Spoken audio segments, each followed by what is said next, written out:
नमस्कार दोस्तों मैं आज आपका स्वागत करता हूं एक ऐसे वैज्ञानिक की कहानी के लिए जिनकी कहानी सुनना हम सभी के लिए बेहद जरूरी है। दोस्तों, रसायन विज्ञान के लिए 1918 का नोबेल पुरस्कार संभवतः अब तक का दिया गया सबसे महत्वपूर्ण नोबेल पुरस्कार है। इसे जर्मन वैज्ञानिक फ्रिट्ज हेबर को दिया गया था, सबसे बड़ी समस्याओं में से एक को हल करने के लिए। जी हाँ दोस्तों, यह थी मानवता की सेवा।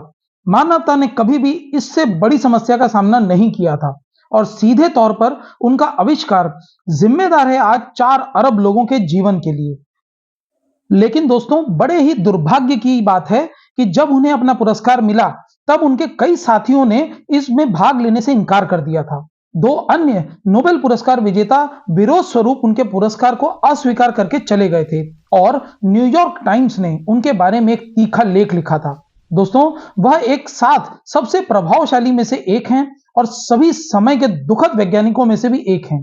शायद किसी भी अन्य व्यक्ति से अधिक उन्होंने उस दुनिया को आकार दिया जिसमें आज हम रहते हैं। यदि आप एक नागरिक हैं जो कहीं भी दुनिया में कहीं पर भी रहता है और अगर आपको एक ऐसा द्वीप मिले जिसके ऊपर बहुत सारे पक्षियों का मल है, तो आप समझ लीजिएगा कि आपको एक ऐसी चीज मिल गई है जिसकी वजह से मानवता यानी मानव को मिलने वाले खाने का आपने बहुत ही अच्छा और सरल उपाय से एक अच्छा और सरल उपाय ढूंढ निकाला है। दोस्तों, कई द्वीपों पर बहुत लाखों पक... दोस्तों कई द्वीपों पर लाखों पक्षियों के जमा हो जाने से वहां पर उनका मल सहस्त्राब्दियों तक जमा होता रहता है और यह मल चट्टानों के रूप में कहीं 30 मीटर तो कहीं 100 फुट तक ऊंचा हो जाता है। दोस्तों, अमेरिका में इसको गुआनो कहते हैं। जी हाँ दोस्तों, और 1800 के दशक में इसके मध्य तक आते आते बर्ड गुआनो खरीदना और बेचना एक बड़ा व्यवसाय बन गया था। इसकी कीमत बढ़ करके ऑलमोस्ट $76 पहुंच गई थी, जो कि 1 पाउंड के लिए थी। जी हाँ दोस्तों, अगर आप 4 पाउंड गुआनो का व्यापार करते हैं तो आप कम से कम 1 पाउंड सोना उससे खरीद सकते हैं। तो दोस्तों, आप सोच रहे होंगे कि पक्षियों के मल का इतना बड़ा बाजार क्यों लगा हुआ है। खैर, इसका उत्तर देने के लिए हमें मानव शरीर के अंदर देखना होगा। दोस्तों, वजन के आधार पर ही हमारे शरीर का अधिकांश भाग बना होता है, जिसमें होता है ऑक्सीजन, कार्बन और हाइड्रोजन। लेकिन चौथा सबसे आम तत्व है नाइट्रोजन। नाइट्रोजन अमीनो एसिड का हिस्सा है जो प्रोटीन बनाते हैं। यह हीमोग्लोबिन का हिस्सा है, वह यौगिक जो लाल रक्त कोशिकाओं में ऑक्सीजन पहुंचाता है, और यह डीएनए और आरएनए का केंद्रीय घटक है। नाइट्रोजन जो है यह पृथ्वी पर सभी जीवन के लिए आवश्यक है। हम अपना नाइट्रोजन पौधों को खाकर प्राप्त करते हैं या वे जानवर जिन्होंने पौधे खाए हैं, और पौधे अपना नाइट्रोजन मिट्टी से प्राप्त करते हैं। लेकिन दोस्तों, समस्या यह है कि यदि आप साल दर साल एक ही मिट्टी पर खेती करते हैं, आप इसमें से नाइट्रोजन एकत्र करते हैं और अंततः पर्याप्त नाइट्रोजन नहीं बचता है। स्वस्थ पौधों को बढ़ने के लिए वे प्रकाश संश्लेषण के लिए पर्याप्त क्लोरोफिल का उत्पादन नहीं कर सकते, जो उनके विकास को भी रोकता है। उनकी पत्तियां पीली हो जाती हैं और वह कीटों और बीमारियों के प्रति अधिक संवेदनशील हो जाते हैं। किसानों के लिए महत्वपूर्ण बात नाइट्रोजन की कमी का मतलब है कम पैदावार। इसे ठीक करने का तरीका नाइट्रोजन को वापस मिट्टी में मिलाना, और यहीं पर बर्ड का गुआनो काम में आता है। गुआनो में 20% तक नाइट्रोजन होता है। सैकड़ों साल पहले इंका किसानों को एहसास हुआ कि उनकी मिट्टी में गुआनो मिलाने से फसलें लंबी और अच्छी हुई थी। इसी से उन्हें भोजन उगाने की अनुमति दी उन स्थानों पर जो पहले से खेती के योग्य नहीं थे, और अपने साम्राज्य का उन्होंने विस्तार किया। दक्षिणी अमेरिका में पक्षियों के मल का प्रचुर भंडार है। शेष विश्व द्वारा किसी का भी ध्यान उस पर नहीं गया था। 1865 में स्पेन ने अपने पूर्व उपनिवेशों के विरुद्ध युद्ध छेड़ दिया। पेरू, चिली, इक्वाडोर और बोलीविया के उनके गुआनो से भरे द्वीपों पर नियंत्रण करने के लिए। लेकिन नाइट्रोजन के लिए दुनिया की भूख ऐसी थी कि 1872 तक गुआनो खत्म हो रहा था और पेरू के आगे के निर्यात पर प्रतिबंध लगा दिया गया। दोस्तों, दुनिया को अपनी नाइट्रोजन स्थितीकरण प्राप्त करने के लिए एक और नए तरीके की आवश्यकता होती। ये एक बहुत बड़ा संकट था। विलियम क्रुक्स, जो कि एक ब्रिटिश राष्ट्रज्ञ थे, उन्होंने 1898 में एक भयानक भविष्यवाणी की थी कि विश्व की बढ़ती जनसंख्या के साथ और नाइट्रोजन की घटती आपूर्ति, उन्होंने कहा कि हम घातक संकट में खड़े हैं। हमारे पास खाने के लिए पर्याप्त नहीं बचेगा। उन्होंने तर्क दिया कि 30 वर्षों से भी कम समय में दुनिया भर के लोग भूख से मर रहे होंगे, लेकिन उन्होंने एक समाधान भी प्रस्तावित किया। यह रसायनज्ञ है जिसे बचाव के लिए आगे आना चाहिए। जी हाँ दोस्तों, यहाँ पर केमिकल और केमिस्ट्री के लोगों को आगे आने की जरूरत थी। यह प्रयोगशाला के माध्यम से वह भूखमरी अंततः बहुतायत में बदल सकती है, क्योंकि बात यह है कि नाइट्रोजन दुर्लभ नहीं है, यह आम है। वायु का 78% भाग, जो आप दोस्तों जानते हैं कि नाइट्रोजन है, लेकिन ऐसे रूप में है जिसका उपयोग पौधे और जानवर नहीं कर सकते। नाइट्रोजन के दो परमाणु आपस में त्रिबंधित यानी उनमें ट्रिपल बॉन्ड होता है। यह बंधन प्रकृति में सबसे मजबूत बंधनों में से एक है। रासायनिक बंधन की ताकत मापने का तरीका इसे तोड़ने के लिए आवश्यक ऊर्जा की मात्रा से होती है। दोस्तों, अगर आप दो क्लोरीन के परमाणुओं को अलग करने के लिए 2.5 इलेक्ट्रॉन वोल्ट देंगे तो ही वो अलग होंगे।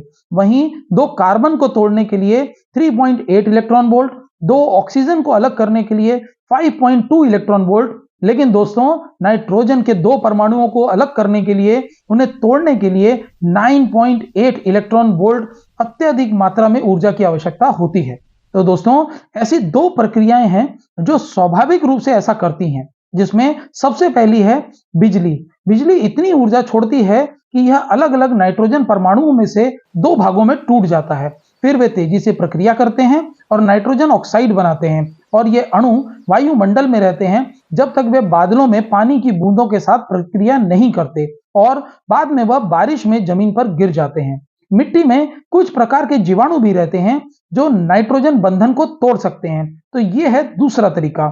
ऐसा करने के लिए अत्यधिक मात्रा में ऊर्जा का उपयोग करना, और वे पौधों के लिए नाइट्रोजन उपलब्ध करा देते हैं। लेकिन बैक्टीरिया नाइट्रोजन की पूर्ति धीरे धीरे करते हैं और बिजली पर्याप्त नहीं है। बड़े पैमाने पर नाइट्रोजन यौगिकों का उत्पादन करना इससे पॉसिबल नहीं है। तो दोस्तों, रसायनज्ञों ने कोशिश की। 1811 में जॉर्ज हिल्डेब्रांड ने नाइट्रोजन और हाइड्रोजन को मिलाया, एक सील बंद फ्लास्क में अमोनिया बनाने की कोशिश करते हुए। गुआनो में पाए जाने वाले नाइट्रोजन युक्त अणुओं में से एक। जब वह काम में नहीं आया तो उन्होंने उस कुप्पी को पानी में डुबो दिया और दबाव बढ़ाने के लिए उसे 300 मीटर नीचे पानी के अंदर लेकर के गए। पर दोस्तों, वह भी काम नहीं आया, लेकिन वह सही रास्ते पर थे। इन प्रयोगों के उत्तरोत्तर परिष्कृत संस्करण अगले 100 वर्षों में क्रियान्वित किया गया। लगातार 100 वर्षों तक इसके ऊपर एक्सपेरिमेंट करते रहे, लेकिन हमेशा वो असफल रहे। तब दोस्तों आए फ्रिट्ज हेबर। फ्रिट्ज हेबर ने 1904 में इस समस्या में दिलचस्पी हुई। वह असफल रसायनज्ञों की एक लंबी कतार में शामिल हो रहे थे।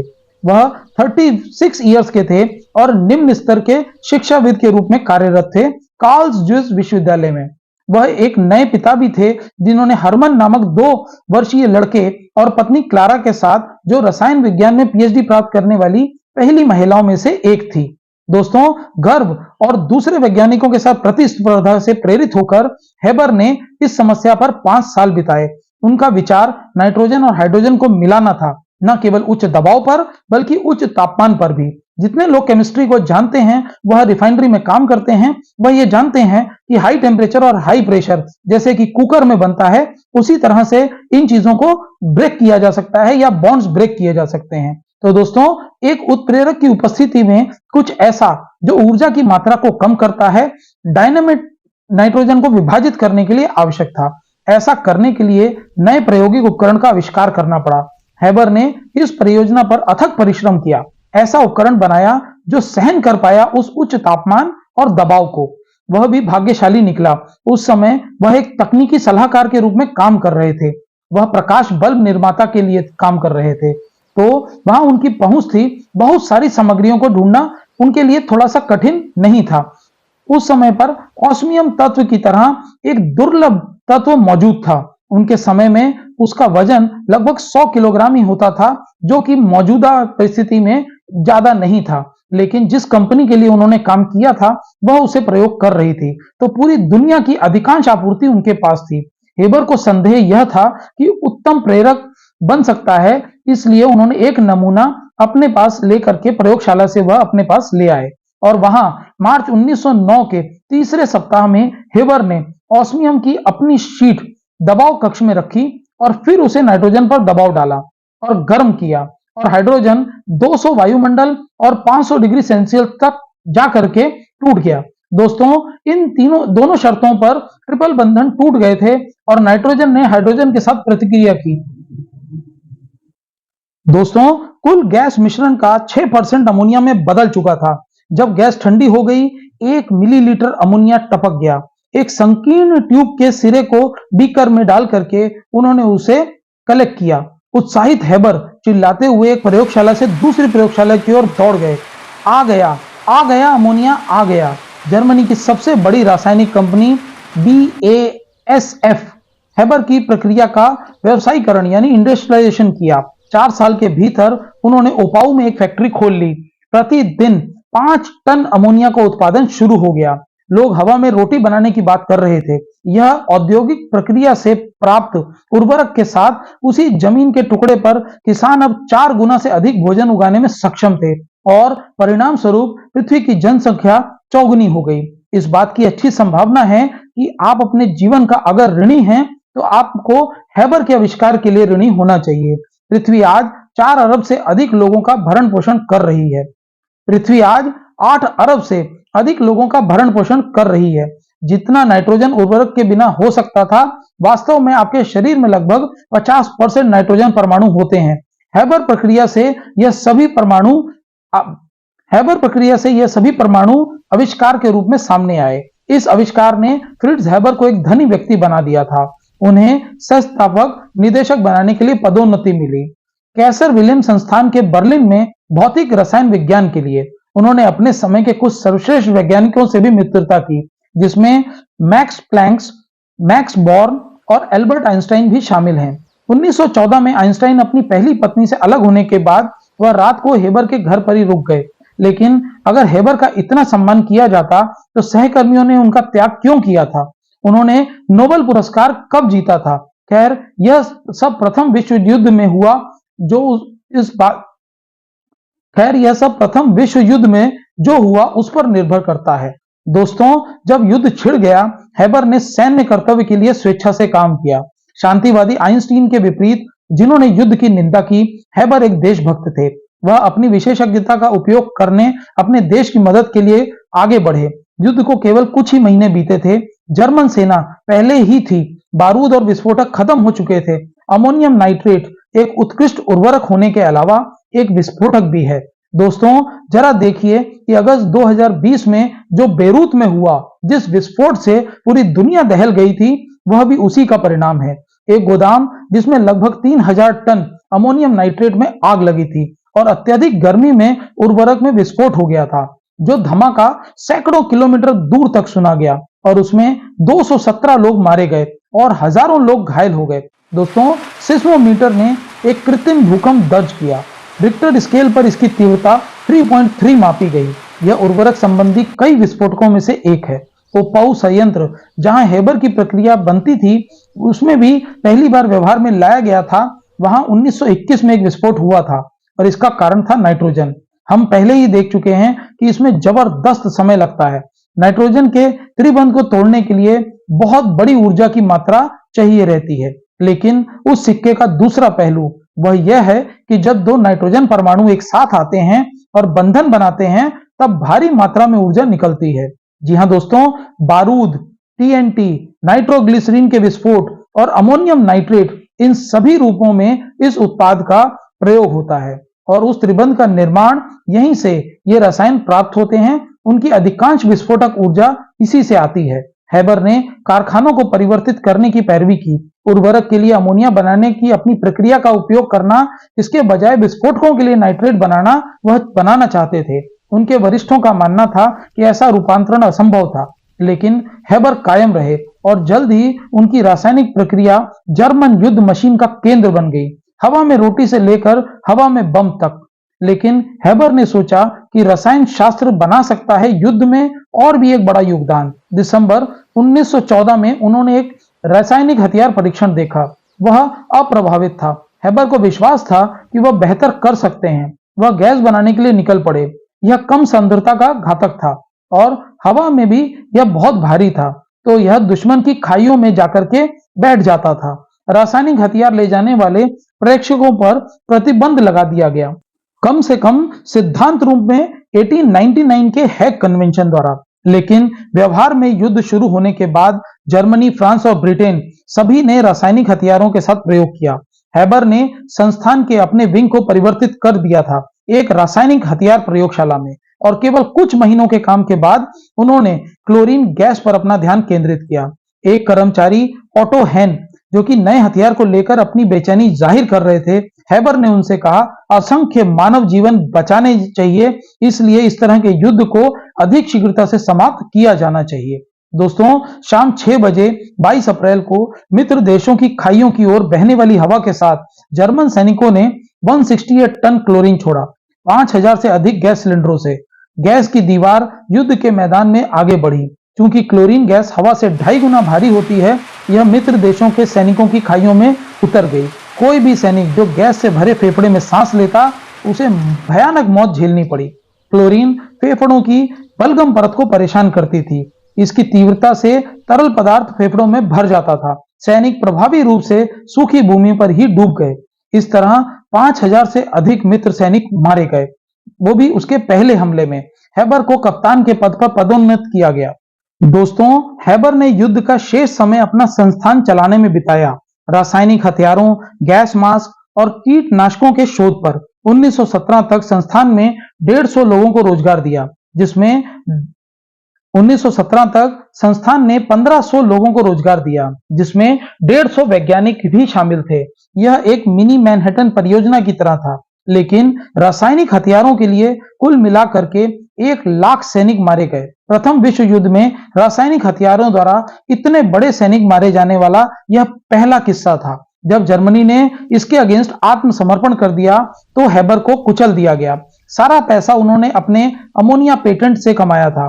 अति मुद्रास्फीति की भेंट चढ़ गया। जर्मनी के गंभीर युद्ध ऋण को चुकाने के प्रयास में उन्होंने समुद्री तल से सोना निकालने का प्रयास किया, लेकिन परियोजना व्यर्थ गई। 1933 में नाजी सत्ता में आ गए और एक कानून पारित किया गया कि सभी यहूदी सिविल सेवक वैज्ञानिकों सहित को उनकी नौकरियों से निकाल दिया गया है। हैबर यहूदी थे, लेकिन उन्होंने कभी भी इस धर्म का पालन नहीं किया। बावजूद इसके उनकी सैन्य सेवा ने उन्हें कानून से छूट दे दी, लेकिन उन्होंने निदेशक के रूप में अपनी भूमिका से इस्तीफा दे दिया। यदि सभी यहूदी वैज्ञानिकों ने एक साथ एकजुटता में, जो कि संस्थान में काम करते थे, वहां से जाने का मन बना लिया। अगले वर्ष स्विट्जरलैंड के बेसल में एक होटल के कमरे में हृदय गति रुक जाने से उनकी मृत्यु हो गई।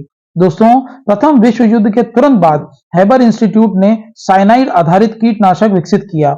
इसमें बमुश्किल पता लगाने योग्य गंध थी, इसलिए उन्होंने एक दुर्गंध युक्त रसायन मिला दिया, लोगों को खतरे के प्रति सचेत करने के लिए। परिणामी गैस को जैक्लोन बी कहा गया। हैबर की मृत्यु के 1 दशक बाद नाजियों ने रसायनज्ञों से इसे हटाने का अनुरोध किया। दोस्तों, इसमें से दुर्गंध युक्त घटक को हटा दिया गया और जैक्लोन बी का यह रसायन हैबर इंस्टीट्यूट में विकसित हुआ। तब इसका उपयोग नरसंहार को अंजाम देने के लिए किया जाने लगा। दोस्तों, इस कहानी के बारे में सोचते हुए हैबर को खलनायक के रूप में चित्रित करना आसान होगा, या प्रक्रिया का आविष्कार करने के लिए एक नायक के रूप में। आधी दुनिया को खाना खिलाते थे, लेकिन दूसरा दृष्टिकोण उसे वैसा मानने का है, बड़ी कहानी के लिए अप्रासंगिक है, क्योंकि किसी और ने कोई रास्ता निकाल लिया होगा हवा से नाइट्रोजन को संसाधित करने के लिए, और अन्य वैज्ञानिक रासायनिक हथियार विकसित कर रहे थे। पिछली कुछ शताब्दियों में विज्ञान और प्रौद्योगिकी ने हमारे जीवन में अत्यधिक सुधार किया है, लेकिन उन्होंने हमें निरंतर बढ़ते रास्ते भी दिए हैं खुद को नष्ट करने के लिए।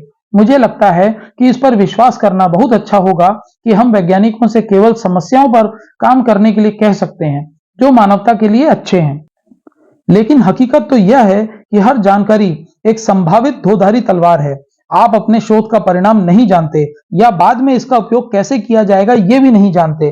अमोनियम नाइट्रेट उर्वरक और विस्फोटक दोनों में है। तो असली सवाल यह है, हम अपना ज्ञान कैसे बढ़ाते रहें और प्राकृतिक दुनिया पर नियंत्रण खुद को नष्ट किए बिना, और इस प्रक्रिया में इस ग्रह पर बाकी सब कुछ रह जाए, इसके लिए हम कैसे काम कर सकते हैं।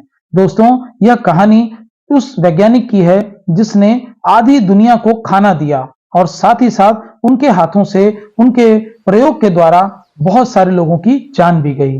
तो मैं आप पर छोड़ता हूं, आप उनको नायक बनाते हैं या खलनायक। आप सभी लोगों का हमारे चैनल के साथ जुड़े रहने के लिए धन्यवाद। हम लोग आगे भी ऐसी स्टोरीज लेकर के आते रहेंगे। जो लोग नए हैं हमारे चैनल पे वो प्लीज हमें सब्सक्राइब करें और अपना ये वीडियो सब दोस्तों के साथ शेयर करें और स्पेशली बच्चों के साथ इसको जरूर शेयर करें। धन्यवाद।